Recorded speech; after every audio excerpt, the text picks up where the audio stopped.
"Kneelhuman," said the alien woman, not knowing that he'd been waiting for this. The first time Lieutenant Marcus Hale saw the alien world of Kytheria, he thought he had stepped into a dream, or more accurately, a nightmare dressed in technicolor. The sky was a roiling swirl of purple and green clouds, casting eerie reflections across jagged crystal spires that jutted from the planet's crust like the teeth of a sleeping beast. The ground beneath him vibrated, not from the gravity, though it was harsher than Earth's, but from something unseen, some pulse that seemed almost sentient. He had been part of the 4th exploratory mission from the Terran Coalition, a team tasked with surveying the outer rim for potential colonization. But unlike previous missions, Kytheria emitted signals that couldn't be explained. High-frequency electromagnetic pulses, rhythmic but irregular, emanated from its core. Sensors flagged them as dangerous, yet intoxicatingly alluring. Marcus had always been the type who answered the call of the inexplicable. A former engineer turned soldier, he had a habit of getting himself in trouble, or rather, seeking the very trouble that others feared. That trait had earned him promotion, a commendation, and now, a near-certain death sentence. He remembered the day they landed vividly. The shuttle trembled as it pierced the planet's atmosphere. The rest of his crew, Commander Althea Vargas, biologist Dr. Nirandas, and communications officer Petrov, looked tense, their hands gripping consoles as if their lives depended on it. And perhaps they did. The hatch opened to a world that breathed. No wind, no breeze, just a pulsing energy that made Marcus feel simultaneously dizzy and invigorated. The landscape seemed alive. Crystalline structures shimmered with internal light, casting shadows that moved independently, as if the land itself were watching them. Scans indicate no life forms capable of communication, Vargas said, her voice tight, betraying her unease. Only environmental hazards. Let's move carefully. Marcus stepped forward, boots crunching against the glassy terrain. He could feel the vibrations more acutely now. The pulse wasn't random. It was deliberate, almost like a heartbeat. And then he saw her. She appeared as though the planet itself had birthed her, towering over him at nearly 8 feet. Her body was composed of translucent, opalescent material, muscles rippling beneath skin that shimmered like liquid crystal. Her eyes were twin orbs of molten silver, reflecting the stormy sky above. She regarded him with a mixture of curiosity and imperious disdain. "Kneelhuman," she commanded, her voice resonating directly in his mind rather than through sound waves. Every instinct screamed to obey. Her presence was overwhelming, a gravitational pull stronger than any force he had ever experienced. Yet Marcus didn't. Not yet. Not because he was brave, but because he had been waiting for this moment, though he had not known it would arrive in this form. He straightened, letting his hand rest casually on the sidearm at his hip. "I don't think that's necessary," he said, though his voice sounded fragile even to him.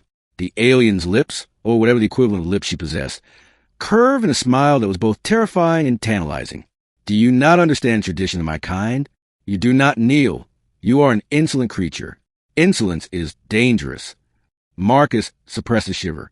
Yet a part of him, the part that had spent years poring over forbidden Terran texts on interstellar diplomacy and alien warfare, recognized the truth. This was not a moment of confrontation. This was a test. He slowly crouched, but only halfway, enough to signal submission without surrendering authority. "Perhaps I am waiting for the right time to kneel," he said.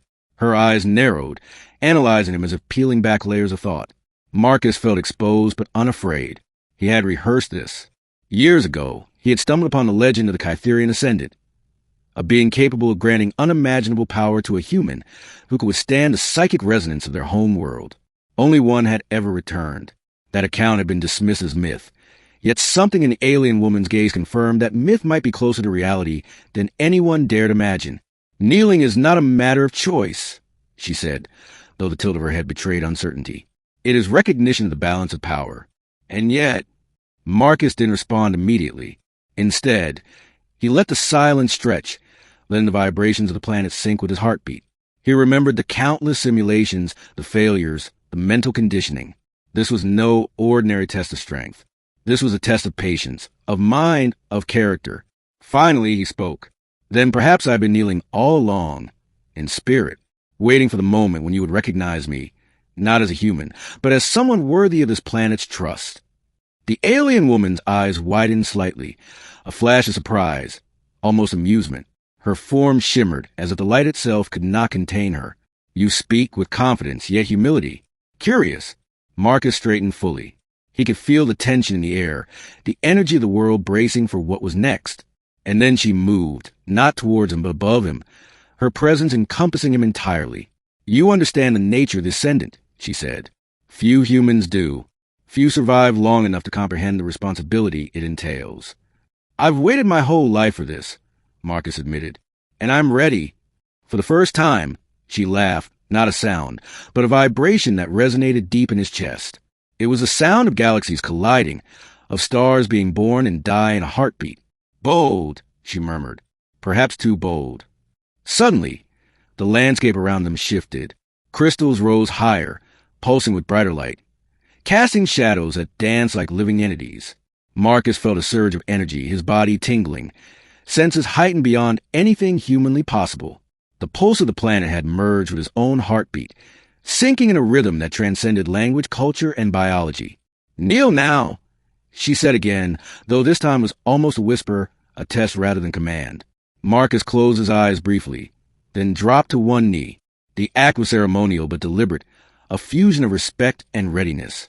He felt the planet itself acknowledging him, the pulse of the world coursing through every nerve, every cell. She lowered herself until they were nearly eye to eye. Her hand, delicate yet impossibly strong, touched his shoulder. Energy surged through him like a living current, visions flashing his mind. Civilizations rising and falling, stars burning out, alien empires colliding and reconciling. He saw the power of choice, the burden of leadership, and the potential for a human to transcend their species. You have waited, she said softly. You have seen what most would flee, and you have endured. Marcus opened his eyes, meeting hers. I have. For a moment, the world was still. Then, the alien woman extended her hand fully, and Marcus took it. The crystals around them exploded in light, the pulses harmonizing with his soul. He felt himself changing, becoming something more than human, yet tethered to his humanity. You are ready, she said, her voice now gentle, almost reverent. The Ascendant chooses you. And then, as quickly as it began, the energy dissipated. The landscape returned to its eerie tranquility. Yet Marcus knew nothing would ever be the same. He was no longer merely Lieutenant Marcus Hale. He was something greater, a bridge between species, a guardian of a power that could reshape galaxies. The alien woman regarded him one last time, her eyes softening. Remember, human, power is a responsibility, not a reward. Kneel, yes, but only to understand, never to obey blindly. Marcus nodded. I understand. She smiled, then turned and melted into the shimmering horizon, leaving Marcus alone, but profoundly altered. For the first time in his life, he felt truly prepared for the unknown, for the challenges that lay beyond the stars, and for the destiny that had been waiting for him long before he knew he sought it. He rose fully, chest burning with newfound energy. The pulse of Kytheria throbbed in sync with his own. He had waited for this moment his entire life, and now, at last, he was ready.